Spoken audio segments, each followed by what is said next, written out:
Hello, thanks for joining me. Day 8, time to put the engine in.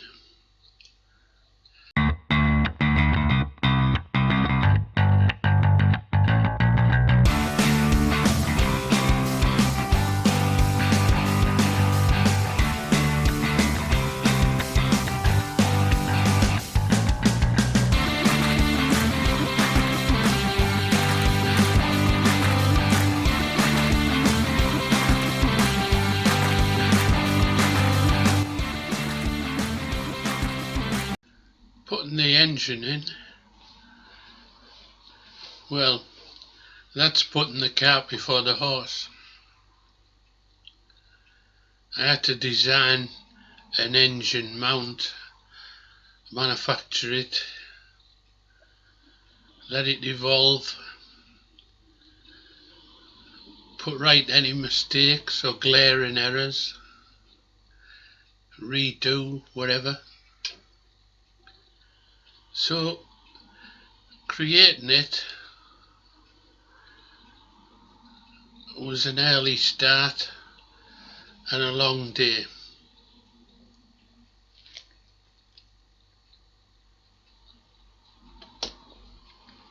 I hope you'll stick with me to the end to see the progress I've made.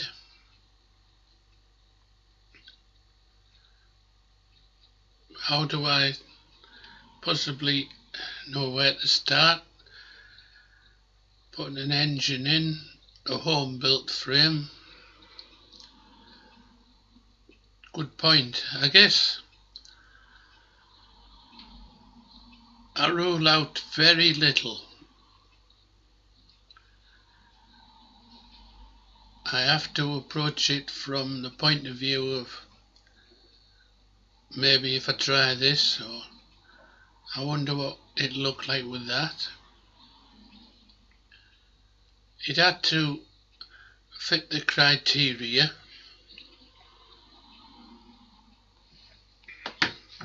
The engine, that is.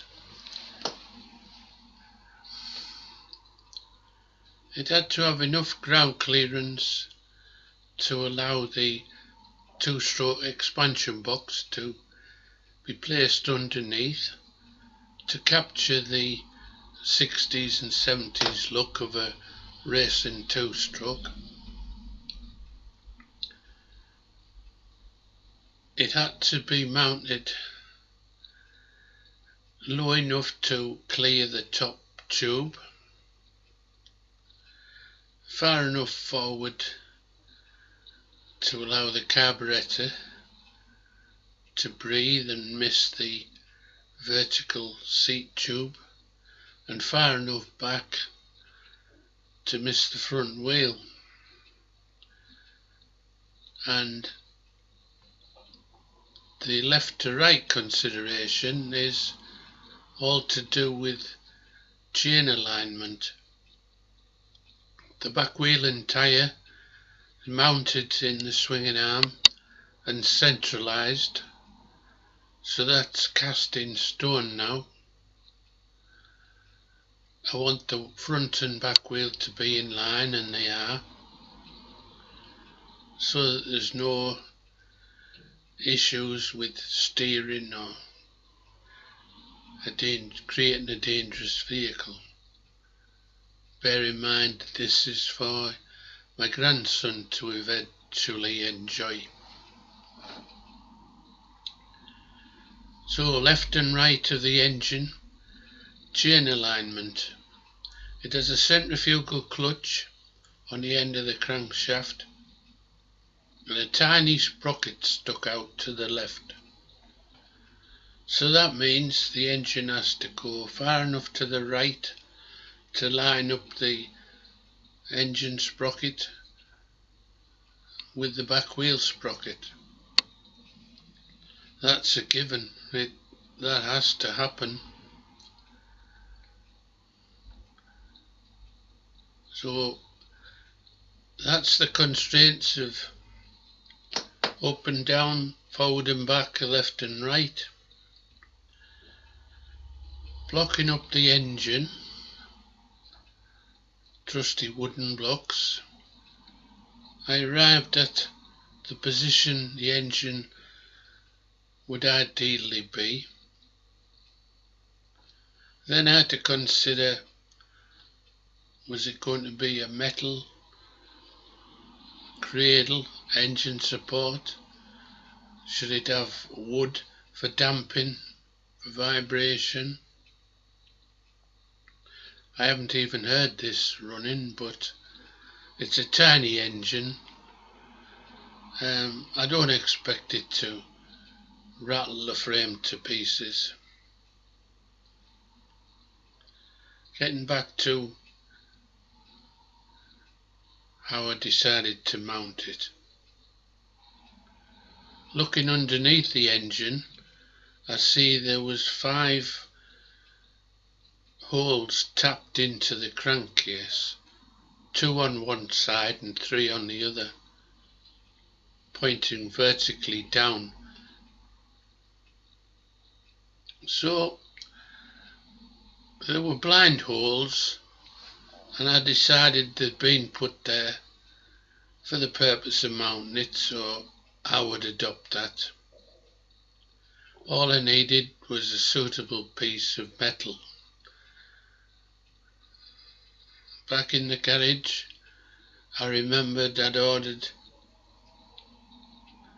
what turned out to be a fantastically suitable piece of aluminium. I ordered it for another project earlier in the year and couldn't bring myself to attempt it, so it had lain just idly in the desk drawer on my bench.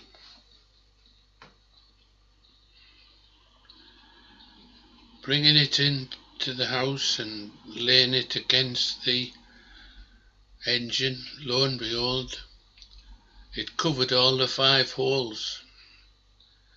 So that was obviously a starting point. The float bowl of the carburettor was below the horizontal for any plate that would be attached to these 5 holes. So I would have to cut out a suitable hole between the engine and the swinging arm to take into account that the float bowl needed somewhere to sit.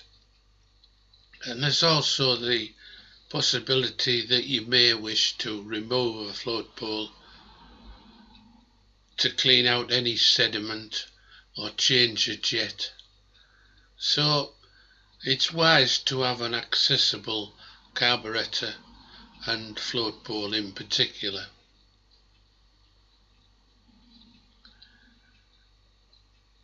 How was this smallish piece of alloy going to connect to the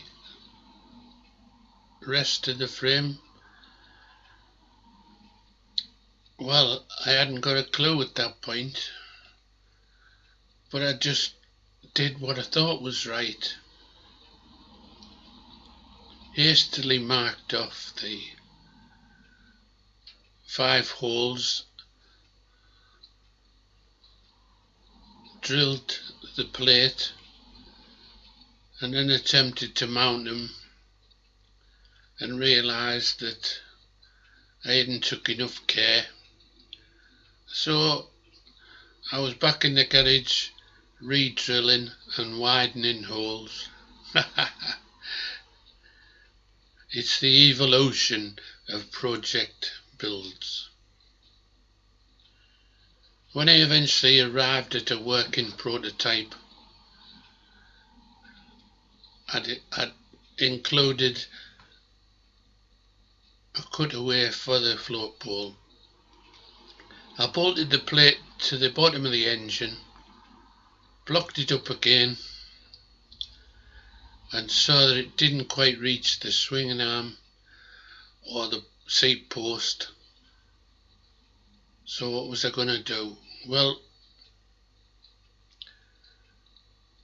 during projects you sometimes have to sacrifice things,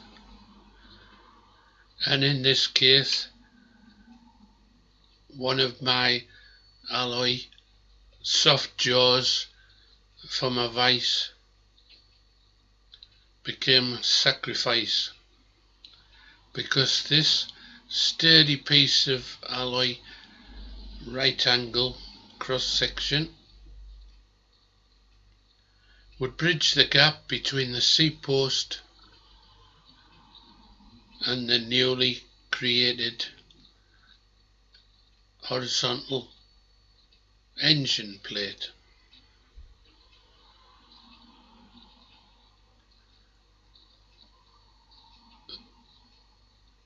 It was going to be slightly too long, but I'm going to leave it as it is for now, because I've got a feeling it might come in handy for mounting either a chain guard or any chain tensioner should I so need it. The rest of the dimensions were quite suitable. Time to mark out roughly where I wanted to be, and I saw that the right angle alloy was also going to need a cutout for the float pool.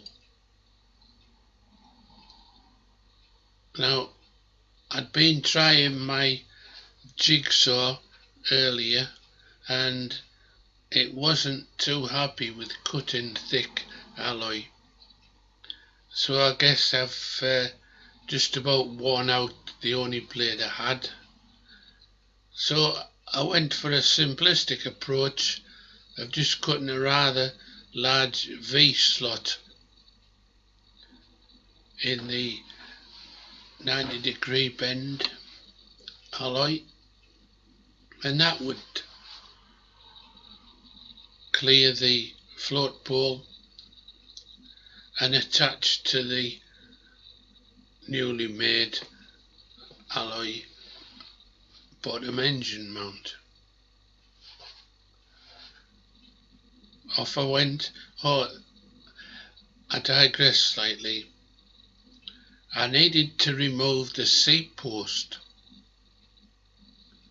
and putting the bike back on the paddock stand, I happily found that it would support the bike even with the seat post removed. So it's all confidence building that everything is doing its job.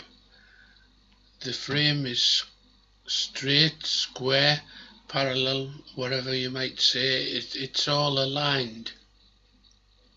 The seat post came off relatively easy, and I was able to take that rather than the complete bike into the garage. So the seat post and the bottom engine mount were going to become one. Marking the holes, coming up with innovative captive bolts,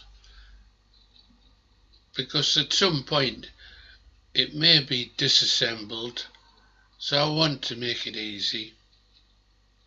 The square section tube has some handy sidewalls, and when you put a captive nut inside the tube, it becomes really captive. The flatter the nut is near the sidewall and allows you to assemble it from the outside without trying to find a spanner that would go up inside. Anyway, more of that later.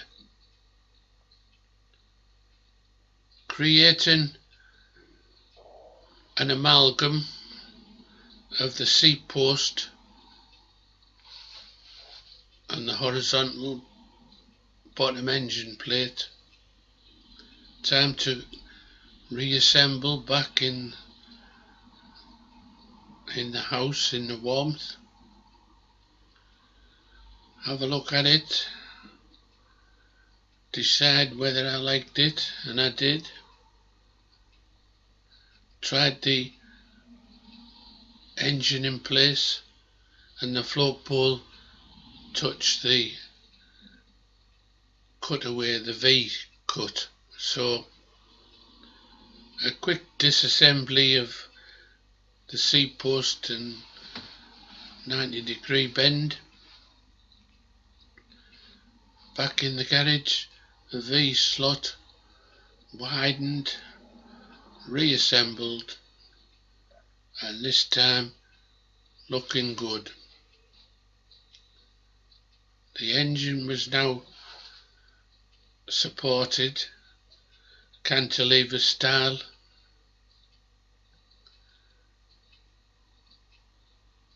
Over the years I've come across bikes with engines that dangle from top tubes and cantilevers, and they all benefit from a head steady. So I decided to create one. There were some more tapped holes on the upper crankcase. A plate that I sourced from an old project full of holes to lighten it, all done before, and I had a head steady. Time to beef up the bolt work in the seat post and create some inner spaces so that the bolt joining the seat post to the down tube isn't just trying to collapse the top tube walls, but it has something to clamp against. So innovation again, and I even developed a trusting method for putting spaces in and not losing them when they're at a position which is too long for your fingers, too narrow for any pliers. So spaces within the top section, seat post in. I drilled a larger hole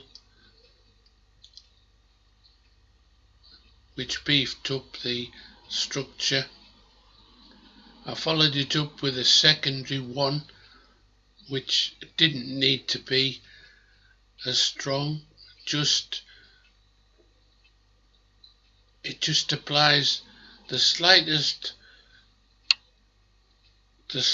counteraction to any turning moment that would undo any nuts and bolts in the area. So the seat post nice and snug in the top tube. During this process I had the rear wheel in and out, and I must say I'm very pleased with how easy it goes in, proving that the alignment work in a previous episode was all worth doing. Super. Time to take it back in the house, reassemble the bike, stand back, reflect, criticise my own work. When you build these projects, you see all the flaws, all the pitfalls. There's lots of compromises, there's lots of evolution, but the overall effect is what we're after, and the overall effect of this was I now had an engine mounted in the right position, slung beneath the top tube with a cantilever mount sturdily attached and a head steady just to counteract any vibration in that area. A few photos and then time to make this video. Thanks for joining me along this journey. There's still a few chapters to go. Hope you're enjoying the build. I know I am. It's been a very busy and creative day, but very rewarding when you achieve something that at the beginning of the day you had no idea how it's going to turn out. So enjoy the pictures, enjoy the progress, and join me again soon. Thanks for watching.